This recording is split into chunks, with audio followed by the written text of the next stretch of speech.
Saudara, pada pagi hari ini kita akan bersama-sama untuk merenungkan beberapa bagian firman Tuhan yang mengajak kita untuk mengevaluasi diri. Siapa sih sebenarnya saya ini di hadapan Tuhan?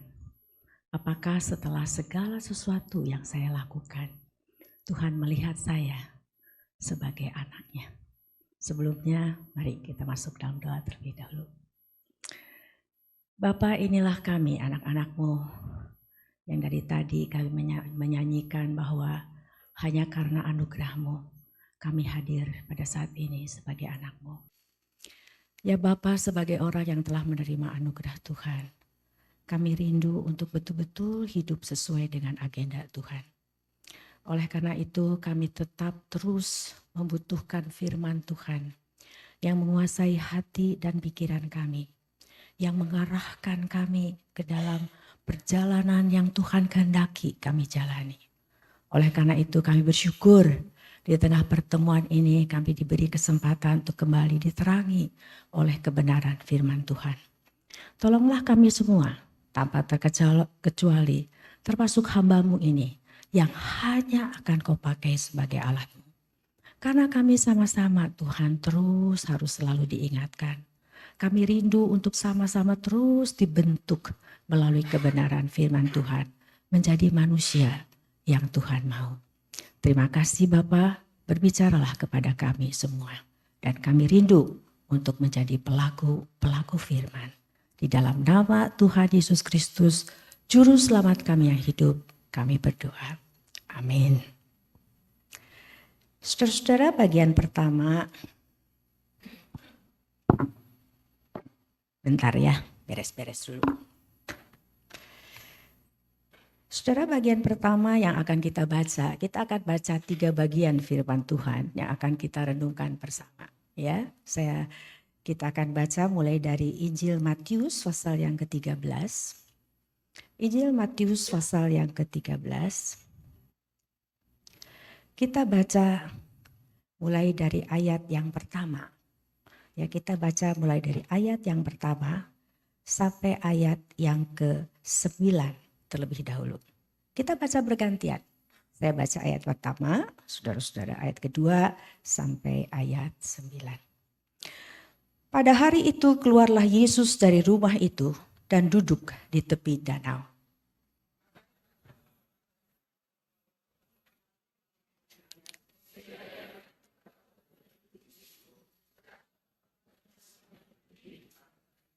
Dan ia mengucapkan banyak hal dalam perumpamaan kepada mereka. Katanya, adalah seorang penabur keluar untuk menabur.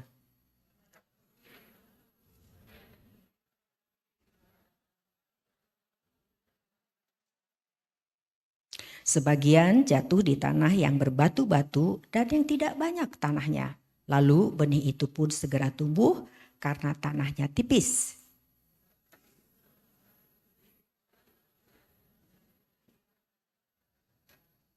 Sebagian lagi jatuh di tanah semak duri, lalu makin besarlah semak itu dan menghimpitnya sampai mati.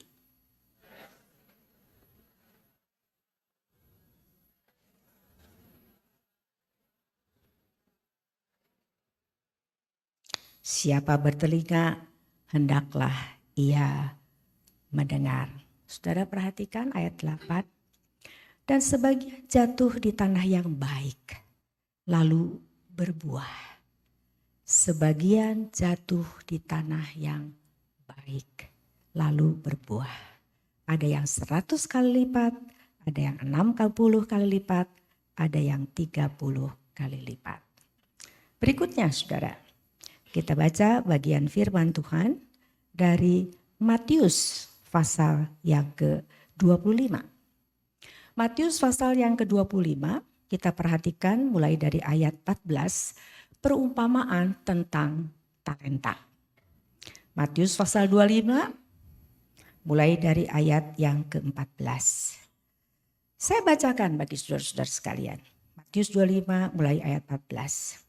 Jangan lupa ayat ini didahului dengan perumpamaan 10 perempuan itu, ya, yang bijaksana dan yang bodoh. Sebab hal kerajaan sorga sama seperti seorang yang mau berpergian ke luar negeri, yang memanggil hamba-hambanya dan mempercayakan hartanya kepada mereka.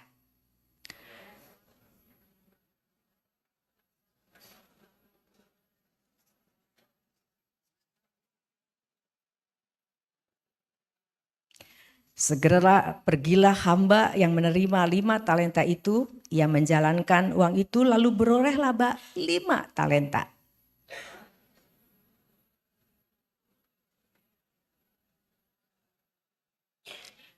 Tetapi hamba yang menerima 1 talenta itu pergi dan menggali lubang di dalam tanah lalu menyembunyikan uang tuannya.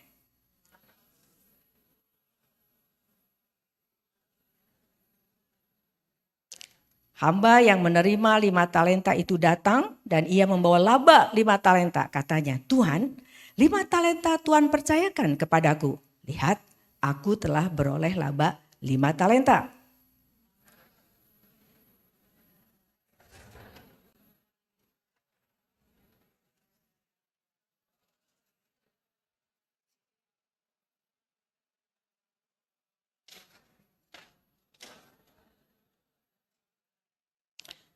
Lalu datanglah hamba yang menerima 2 talenta itu. Katanya, Tuhan, 2 talenta Tuhan percayakan kepadaku.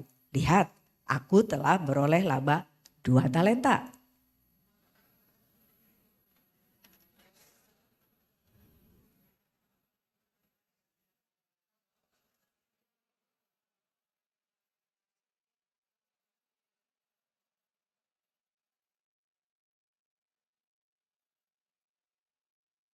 Kini datanglah juga hamba yang menerima 1 talenta itu dan berkata, Tuhan, aku tahu bahwa Tuhan adalah manusia yang kejam, yang menuai di tempat di mana Tuhan tidak menabur, dan yang memungut dari tempat Tuhan tidak menanam.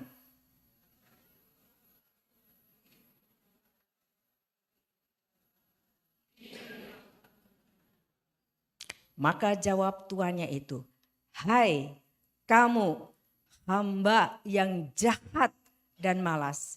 Jadi kamu sudah tahu bahwa aku menuai di tempat di mana aku tidak menabur.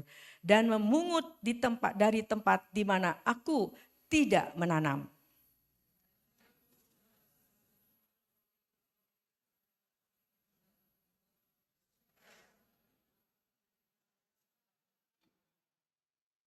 Perhatikan saudara, sebelumnya untuk yang mendapat 5 dan 2 talenta, fokusnya bukan di talenta, bukan soal dapat 5 dan 2-nya, tetapi lalu dikatakan, baik sekali perbuatanmu itu. Hai hambaku yang baik dan setia.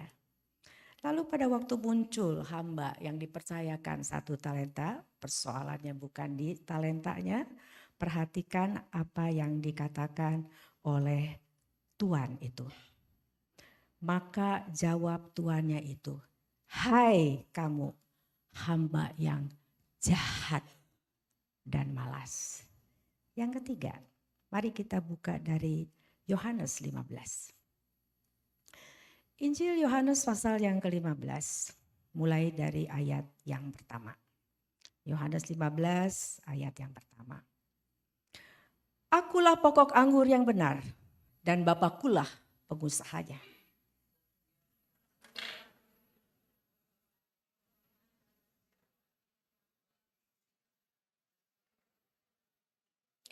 Memang kamu sudah bersih karena firman yang telah kukatakan kepadamu.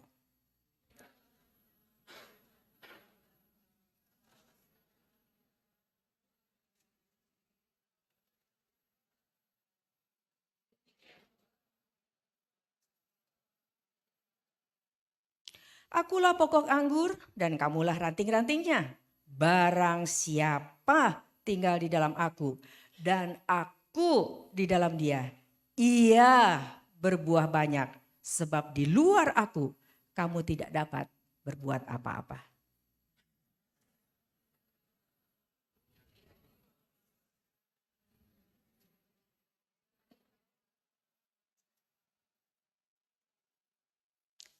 Jikalau kamu tinggal di dalam aku dan firmanku tinggal di dalam kamu, mintalah apa saja yang kamu kehendaki dan kamu akan menerimanya.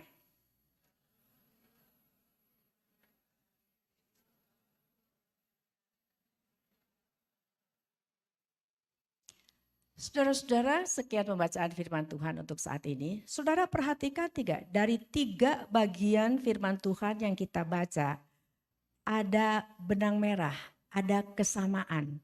Apa saudara? Di bagian pertama kita baca tentang tanah, betul ya? Saudara, hanya ada 2 macam tanah. Tanah yang baik dan tanah yang tidak baik. Lihat ya, tanah yang baik dan tanah yang tidak baik. Tanah yang baik pasti menghasilkan buah. Tanah yang tidak baik tidak menghasilkan. Lalu yang kedua, pembacaan kita yang kedua. Berbicara tentang talenta. Apa sebenarnya yang dibicarakan? Sama. Ada 2 macam hamba. Betul ya? Yang pertama adalah hamba yang baik dan setia. Yang kedua adalah hamba yang jahat. Yang ketiga yang kita baca. Kembali sama saudara polanya. Hanya ada 2 ranting. Ranting yang betul-betul melekat dengan pokok anggur. Dan ranting yang cuman kelihatannya melekat. Dan akhirnya tidak berbuah jelas. Jadi begini nih ceritanya nih saudara ya. Saya selalu pakai arah supaya gampang ngertinya saudara ya. Ini adalah arah kehidupan yang ditentukan oleh Tuhan. Ini adalah arah yang dari awal sudah tentukan manusia itu harus hidup sesuai dengan agenda Tuhan. Dari Allah, oleh Allah, kepada Allah, segala kemuliaan hanya bagi Tuhan. Pokoknya di sini fokusnya Tuhan, bukan saya. Pada waktu manusia jatuh ke dalam dosa, manusia tidak mau ini. Karena manusia lalu ditawarin, mau gak sekarang kalau kamu yang jadi Allahnya? Dikatakan manusia mengambil itu, lalu manusia berpaling dari Allah. Tolak belakang, 180 derajat. Ini adalah kehidupan di mana sekarang hidup ini menjadi dari saya, oleh saya, kepada saya, segala kemuliaan hanya bagi saya. Saya hidup sesuai dengan tujuan saya hidup sesuai dengan agenda saya, dan saya sekarang jadi fokusnya. Nah sekarang saudara celakanya. Orang-orang di sini itu ada yang ngaku-ngaku anak Tuhan. Orang yang di sini itu bahkan ada yang ngaku-ngaku nabinya Tuhan. Ya, ada di Injil Matius ya. Dan dia ini aktivitasnya kelihatannya dia itu adalah orang yang di sini. Tapi di mata Tuhan, Tuhan melihatnya kamu ada di sini. Lihat saudara bedanya orang yang di sini dengan orang yang di sini. Orang yang di sini oleh Tuhan disebut orang yang kudus. Apa arti orang kudus? Orang yang kudus yang berhadapan di hadapan Allah yang Maha Kudus. Kudus artinya dikhususkan untuk Allah. Dipisahkan, dikhususkan untuk Allah. Dan seluruh hidupnya ini adalah dikelola sedemikian rupa hanya untuk menyenangkan Tuhan. Itu adalah hidup kudus. Nah sekarang orang di sini Tuhan bilang pada saat manusia jatuh ke dalam dosa. Semua, gitu kan ya dibilangnya semua ya. Tidak ada yang baik, tidak ada apa, semua gak ada yang nyari Tuhan. Ya iyalah Tuhannya di sini, dia ke sini. Ini adalah kehidupan berdasarkan agenda dunia. Serupa dengan dunia ini yang semuanya juga direkayasanya oleh manusia yang sudah jatuh ini. Nah sekarang orang berdosa itu, lihat ya, ini bicara status saudara ya. Di sini orang kudus, orangnya kudus. Ya, kalau di sini bicara anak Tuhan, anaknya, orangnya ini adalah anak Tuhan. Tidak bicara tentang aktivitas, tidak bicara tentang perbuatan. Nanti kita lihat ya. Yang di sini statusnya orang berdosa. Apa artinya berdosa? Firman Tuhan Roma 3 dengan jelas mengatakan mereka telah menyeleweng. Tidak berguna. Karena saudara apa? Orang berdosa itu, dosa itu artinya tidak kena sasaran. Ya iyalah sasarannya di sana, dia ke sini arahnya. Nah ini adalah disebut statusnya orang berdosa. Karena dia orang berdosa, maka seluruh perilakunya adalah perilaku yang keluar dari orang berdosa. Lihat nih saudara. Sehingga Tuhan bilang gak ada yang baik, gak ada. Orang bilang gimana sih bisa gak ada yang baik? Ada kok. Jujur saudara, ada gak orang-orang di sekitar saudara? Saudara terus lihat-lihat, ini orang kayaknya lebih baik dari saya, ada gak? Kayaknya dia lebih pantas jadi orang Kristen dari saya, begitu ya. Nah sekarang kita lihat di sini ya, masa sih gak ada? Ini bedanya saudara. Yang di sini saya anak Tuhan. Lihat kan ya saudara, orang di sini bisa ke sini karena kelahiran baru oleh Allah Roh Kudus yang lalu mencelikkan mata mereka, menyadarkan yang tadinya mereka pikir mestinya ke sini, orang Farisi ahli Taurat juga pikirnya mestinya ke sini kok, ini yang benar kok, Tuhan Yesus yang salah. Tapi begitu Nikodemus dilahirkan baru, dia sadar ini salah, mestinya ke sini. Maka pada waktu diberitakan Injil Yesus Kristus yang sebenarnya, lalu dia ambil itu, dia percayai, dan kita lihat Tuhan di dalam anugerahnya sama sekali tidak menyangkut aktivitas dan perbuatan. Maka dia menjadi anak Tuhan semata-mata anugerah. Jadi ingat, apalagi saudara yang terlibat dengan EE ya, bahwa pada waktu kita menginjili bukan hanya berbicara memindahkan orang dari neraka ke surga. Di sini juga banyak yang bicara begitu sih, tidak kan ya? Tetapi berbicara tentang kamu itu ini tuh salah hidup ke sini, mestinya ke sini. Nanti dia bilang, tapi saya berbuat baik. Iya, tapi tetap salah kata penciptanya. Kenapa?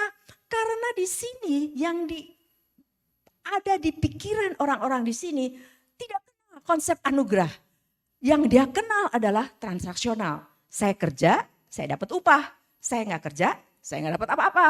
Begitu kan ya? Nah jadi kalau saya baik sama kamu, kamu mesti baik dong sama saya. Gitu kan ya, mesti tahu berterima kasih. Nah jadi saya bilang saya berbuat baik. Iya tapi kamu minta upah. Begitu kan ya.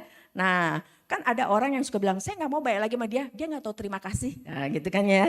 Nah lalu dia bilang enggak kok saya gak minta terima kasih dari manusia-manusia ini. Iya sih gak minta terima kasih dari manusia. Mintanya dari siapa? Dari Tuhan. Untuk apa? Pahala, gitu kan ya. Jadi tetap, sedangkan kalau yang di sini saudara, bukan saya lakukan ini supaya Tuhan, enggak. Saya anak Tuhan. Karena saya anak Tuhan, Tuhan mengatakan yang namanya anak Tuhan harus mengasihi Tuhan dengan segenap hati, segenap jiwa, segenap akal budi, segenap kekuatan kita. Seluruh hidup ini orang kudus hanya untuk Tuhan. Dari Allah, oleh Allah, kepada Allah, segala kemuliaan bagi Allah. Dan Tuhan bilang kalau kamu sayang sama saya, maka kamu harus mentaati seluruh perintah Tuhan. Nah jadi lihat begini saudara. Itu hamba yang jahat, itu bukan karena dia tidak kelola apa yang dipercayakan maka dia jadi hamba yang jahat. Memang dasarnya hamba yang jahat, itu kelakuannya. Lihat gak saudara? Karena dia hamba yang jahat, maka itu semua yang dilakukannya. Kalau dia hamba yang baik, maka karena dia hamba yang baik, dia sadar. Ini saya punya Tuhan, betul kan ya? Semua ciptaan yang saya kelola, tetap pemiliknya adalah siapa? Tuhan. Makanya firman Tuhan di situ dibilang, hambanya hamba Tuhan. Talentanya tuannya, semua milik tuannya. Dia hanya apa? Pengelola. Lihat ya. Nah sebagai hamba yang baik dan setia, dikasih kepercayaan, maka dia akan kelola sebaik mungkin. Lihat enggak saudara? Bukan karena dia mengelola baik, maka dia jadi hamba yang baik. Enggak, bukan begitu cara berpikirnya. Karena dia hamba yang baik, maka dia pengelola yang baik. Begitu ya. Nah memang kadang kita suka error kan, begitu kan ya. Kita suka error, jadi pengelola yang terus masih mikir ke sono. Kok kita gak ada yang hargai ya gitu. Ingat ya jangan lupa. Makanya bersyukur Roh Kudus bilang, hehehe, kamu bukan yang di sini. Begitu kan ya. kamu yang di sini, gitu ya. Nah, saya jadi ingat saudara bahwa ada istilah khususnya di kalangan ibu-ibu kalau tidak salah ya. Ada yang disebut barang ori, ada yang disebut KW. Udah gitu saudara, saya baru tahu KW ini ada tingkatannya. Ada KW 1, ada KW 2, ada KW 3, gitu kan ya. Artinya kalau KW 1 itu paling mirip sama yang ori. Tapi tetap aja kan cuma mirip. Jadi bukan ori. Lihat nggak saudara? Di hadapan Tuhan nggak ada tuh KW 1, 2, 3. Bagi Tuhan adalah kamu ori atau KW. Lihat ya. Makanya saudara perhatikan ini. Di tanah itu, lihat ya soal tanah itu. Itu bukan karena dia tidak berbuah menjadi tanah yang baik. Karena tanahnya tidak baik, maka jadinya kayak begitu. Lihat ya. Karena ini tanahnya baik, maka dia berbuah. Maka di Yohanes 15 juga, saudara perhatikan. Ranting itu karena melekat, karena relasinya oke dengan pokok anggur, maka dia berbuah. Bukan karena berbuah, maka dia ranting yang baik. Makanya dikatakan ranting yang dibersihkan, ranting yang mana? Baca yang betul. Ayo baca lagi. Ayat yang kedua bilang apa? Justru ranting yang berbuah kan di sini Roh Kudus bekerja terus ngebersihin kita. Karena kita mesti diformat ulang, ada pembaharuan budi itu loh saudara ya. Karena suka sedikit-sedikit agak belok ke sini nih pikirannya. Ada di sini tapi ke sono. Kok saya nggak dihargai ya? Kok saya nggak ada yang terima kasih ya? Kok saya nggak ada yang terus puji-puji ya? Itu kan yang di sini. Saudara dan saya sih nggak perlu. Emang harganya saudara berapa sih? Kakak mesti dihargai segala macam. Kita ini sudah dibayar lunas dan keselamatan anugerah yang kita punya ini jauh lebih berharga dari seluruh dunia dan segala isinya. Oleh karena itu jangan obral diri lagi ya. Jangan ada yang minta dihargain, nggak ada. Nilai kita begitu luar biasa di hadapan Tuhan. Ya, jadi kita akan mengatakan Tuhan saya ini anak Tuhan. Makanya lihat saudara, ini ranting yang melekat. Jadi semuanya itu mulainya dari apa saudara? Dari relasi. Dari relasi. Makanya kalau kita bicara tentang amanat agung, ya tentang kita harus mengabarkan Injil Yesus Kristus. Injil Yesus Kristus itu yang bicara soal ini nih ya, bukan soal mindahin orang dari neraka ke surga ya, tapi membicarakan ini dari sini ke sini. Lalu saudara pada waktu Tuhan mengatakan di Kisah 1 ayat yang ke-8, kamu akan jadi saksiku. Ini memang saya saksi Kristus. Jadi bukan begini saudara, kalau lagi saksi ini, baru gitu kan ya. Enggak, di setiap terjadi, kalau begitu jadinya apa saudara? Kalau lagi baru saya saksi Kristus, baru saya makanya saya saksi Kristus. Kalau saya nggak lagi lalu saya siapa saudara? Jadi seharusnya setiap, makanya ada orang suka ngomong, iya sih kalau lagi menginjili berkobar-kobar, tapi pulang ke rumah lihat hidupnya kayak apa. Lihat saudara, saksi Kristus itu setiap detik, setiap kesempatan, saya itu saksi Kristus. Bagaimanapun apapun yang saya kerjakan, saya berpikir sebagai saksi Kristus, saya berkata-kata sebagai saksi Kristus, saya berperilaku sebagai saksi Kristus. Kenapa? Karena saya saksi Kristus. Saya ini adalah anak Tuhan, saya berpikir sebagai anak Tuhan, berperilaku sebagai anak Tuhan, berkata-kata di tengah situasi dan kondisi bagaimanapun juga. Makanya saya suka bilang ke jemaat, sekarang saya mau nanya, kucing kan diciptakan ngeong ya. Kalau lagi sakit yang gimana bunyinya? Tetap ngeong kan? Kalau dia lagi marah-marah bunyinya gimana? Kalau dia lagi ketakutan bunyinya gimana? Yang terus karena dia kucing. Saudara sih bukan kucing. Jangan lupa, saudara anak Tuhan. Di tengah situasi dan kondisi yang bagaimanapun juga, seharusnya saudara dan saya adalah bertindak sebagai anak Tuhan, berperilaku sebagai anak Tuhan, dan berkata-kata sebagai anak Tuhan. Itu artinya saudara dan saya adalah saksi Tuhan. Makanya bicara ruang lingkup saudara. Bicara ruang lingkup mulai dari Yerusalem sampai, saudara nggak usah ke ujung bumi dulu. Kenapa saudara? Di setiap titik di mana saudara duduk adalah ujung bumi bagi orang lain, betul gak? Artinya apa? Itu hanya bicara ruang lingkup. Dengan kata lain Tuhan mau bilang, di titik manapun kamu berada, jadilah saksiku. Kenapa? Sudah jadi saksi karena kamu udah jadi saksi. Karena Roh Kudus sudah turun atas kamu. Kamu diberi kuasa untuk menjadi saksi Tuhan. Jadi jangan berpikir mesti ngomong dulu baru jadi saksi Tuhan. Senyum juga senyumnya saksi Tuhan, saudara. Dengan kita berinteraksi dengan orang lain juga saksi Tuhan. Kita memimpin di sini, kita bawa orang kepada Tuhan. Bukan lihat nih, lihat saya nih. Ini gaya kan nyanyinya kan? Enggak begitu saudara. Kita bawa semua orang kepada Tuhan. Kita persiapkan semua orang kepada Tuhan. Jadi dengan kata lain saudara, kalau mindset ini ada pada saudara. Menyadari bukan aktivitas yang membuat saya. Karena apa?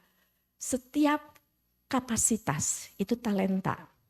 Setiap kesempatan yang ada di dalam talenta itu diberikan oleh Tuhan. Kalau Tuhan bilang berhenti, berhenti. Tapi kalau Tuhan percayakan, ya kita jalanin.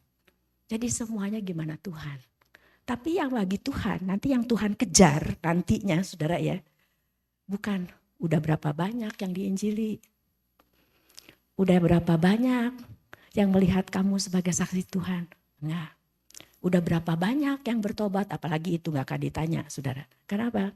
Ada yang menanam, ada yang menyiram, yang memberi pertumbuhan siapa?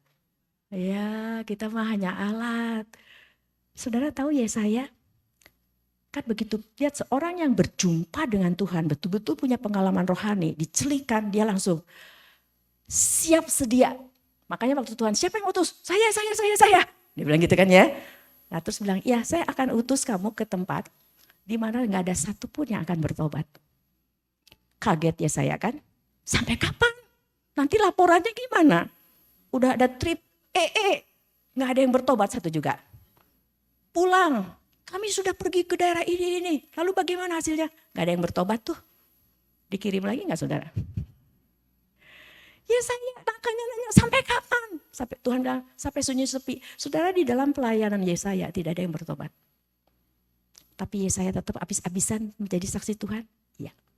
Tetap mati-matian memberitakan apa yang Tuhan ingin dia beritakan. Iya. Karena apa? Karena saya saksi Tuhan. Ini kerjaan saya. Saya hamba Tuhan. Saya anak Tuhan. Emang mestinya saya begini. Jadi pertanyaannya bagi saudara dan saya pada hari ini. Saudara ori atau KW?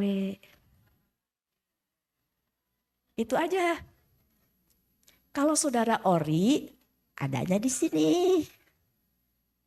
Biar ngaku-ngaku ori, tapi KW 1, 2, 3 tetap di sini. Dan bagi Tuhan, jangan sampai Tuhan bilang, enyahlah dari hadapanku. Ini orang-orang di sini yang dibanggakan apa? Aktivitas. Saya sudah begini, saya sudah begini, saya sudah begini. Iya, tapi kamu gak ada relasi dengan saya. Kamu gak di sini. Kamu bukan ranting yang melekat kepada pokok anggur. Enyah. Mari saudara, di dalam perjalanan ini pastikan saudara dan saya bukan orang Kristen KW. Kita adalah anak Tuhan ori. Dan tunjukkan, bukan kepada dunia bisa gampang dibohongin. Tunjukkan kepada Tuhan, Tuhan saya anakmu, ori. Dan Tuhan mengakui, iya kamu anakmu. Pada saat kamu jatuh, karena kamu anak saya disiplin. Kamu hamba saya akan terus disiplin kamu. Jangan mau hanya kepake oleh Tuhan. Tuhan bisa pakai siapa saja. Firaun pun Tuhan bisa pakai. Tapi kita ingin rindu untuk bukan hanya dipakai, tapi diperkenan oleh Tuhan. Mari kita berdoa.